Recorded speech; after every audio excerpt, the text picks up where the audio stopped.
Tony चिड़िया school की एक टीचर थी। उसे नौकरी लगे हुए एक हफ्ता ही हुआ था। बच्चों की छुट्टी हो चुकी थी। वो नोट्स चेक कर रही थी, तभी उसे बच्चे के रोने की आवाज़ आती है। अरे अरे, तुम रो क्यों रहे हो? सब बच्चों की छुट्टी हो गई है और तुम अभी तक क्यों नहीं गए हो? क्या आप मुझे देख सकती हैं आंटी? हाँ हाँ, क्यों नहीं देख सकती? मेरी इतनी मोटी मोटी आंखें तुम्हें दिखाई नहीं देती क्या?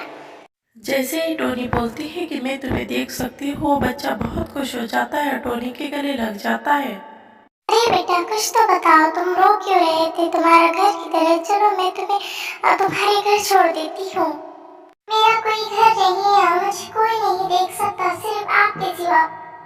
पर टोनी चिड़िया के कुछ भी समझ नहीं आता और वो जबरदस्ती उस बच्चे को अपने साथ उसके घर ले जाने लगती है।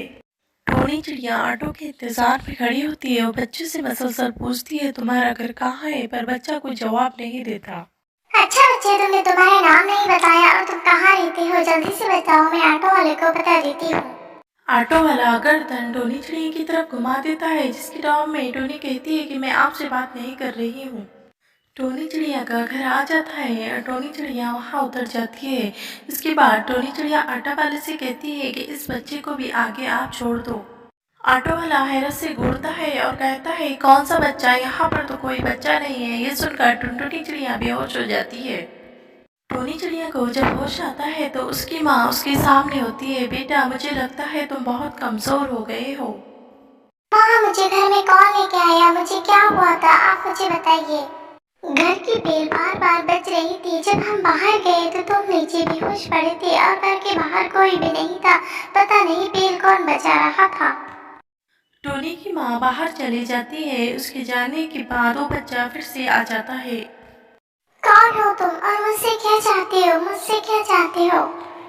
मेरा नाम शेरी है और मेरा 10 साल पहले मर्डर हो चुका है। मैं उन लोगों से इंतकाम लेने के लिए आया हूँ। मैं चाहता हूँ कि आप मुझे इंसाफ दिलाएं, मेरे लिए लड़ें, क्योंकि आप दिल की बहुत अच्छी है, इसलिए आप मुझे देख सकती है। ठीक है, मैं तुम्हें जरूर इंसाफ दिलाऊंगी। कहना था कि वो बच्चा टोनी के गले लग जाता है। रात हो जाती है, दूसरा दिन निकल आता है। टोनी चिड़िया और वो बच्चा उठ जाते हैं और उसके घर की तरफ निकल जाते हैं। वो बच्चा उस टोनी को उसके घर की तरफ लेके जाता है। टोनी चिड़िया घर का दरवाज़ा बजाती है, तभी एक बूढ़ा कौवा घर के बाहर आता है, जिसकी हालत बहुत ही खराब होती है। कहिए, क्या काम था आपको हमारे से? टोनी चिड़िया घर के अंदर आ जाती है। मुझे शेरी से मुतालिक आपसे बात करनी थी। कौन शेरी? कौन शेरी? मैं कोई शेरी को नहीं चाहता। तुम यहाँ से चले जाओ, तुम कोई बहरोगी हो। तभी घर के कुर्सी और दरवाजे हिलने लगते हैं, जिसके जवाब में चिड़िया कहती है कि देखा, हमने आपको एहसास हुआ कि आपका बेटा मेरे साथ ही है। बताइए, आपके बेटे के साथ क्या हुआ था? मेरा बेटा स्कूल गया था और मेरे बेटे को स्कूल में मार दिया गया। मुझे उसकी लाश भी नहीं मिली। आपके बेटे को मार के वहीं स्कूल की हरियाली में दफना दिया गया था, इसलिए आपको आपके बेटे की लाश नहीं मिली। क्यों शहरी, मैं सच कह रही हूँ ना? हाँ हाँ, आप सच कह रही है। मैं आपके बेटे को जरूर इंसाफ दिलाऊंगी। टोनी चिड़िया वहाँ से सरदार सिंह के घर पे चली जाती है और उसके घर के सामने खड़ी हो जाती है। तभी सरदार सिंह और उसका सेक्रेटरी वहाँ पर आ जाते हैं। कौन हो तुम और यहाँ पर क्यों खड़ी हो? क्या काम है तुम्हें? मैं आपका इंटरव्यू लेने के लिए आई हूँ। ठीक है, लो फिर इंटरव्यू जल्दी से। मैं आपका इंटरव्यू आपके स्कूल में लेना चाहती हूँ, ताकि आपने जो बच्चों को मदद की है वो सब बच्चे देख सके। टोनी चिड़िया सरदार सिंह का इंटरव्यू स्कूल में इसलिए लेना चाहती थी कि उसका तहखाना वहाँ पर ही था और वो काले धंधे वहीं पर किया करता था। जैसे ही वो इंटरव्यू लेने वाली होती है कि सरदार सिंह का फोन बजता है। ए टोनी, तुम तो स्कूल में जॉब करती हो ना, फिर तुमने मुझसे झूठ क्यों कहा कि तुम इंटरव्यू लेने के लिए आई हो?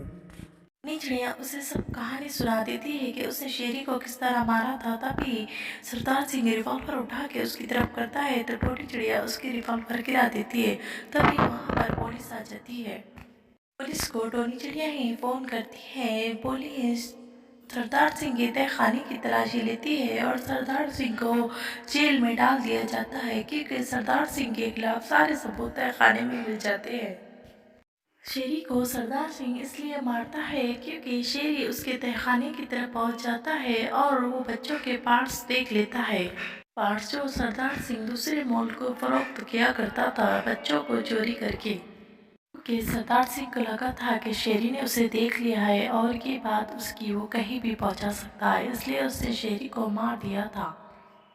शेरी को इंसाफ मिल चुका था, इसलिए शेरी टोनी का शुक्रिया अदा करता है और अपनी दुनिया में वापस चला जाता है। शेरी जब वहाँ से जाता है तो टोनी को बहुत बुरा लगता है, पर उसे खुशी होती है। एक मरा हुआ बच्चा सिर्फ उसे ही दिखाई देता था और उसने शेरी को इंसाफ दिलाया। बच्चों, आपको इस कहानी से क्या सबक मिला तो कमेंट करके बताएं।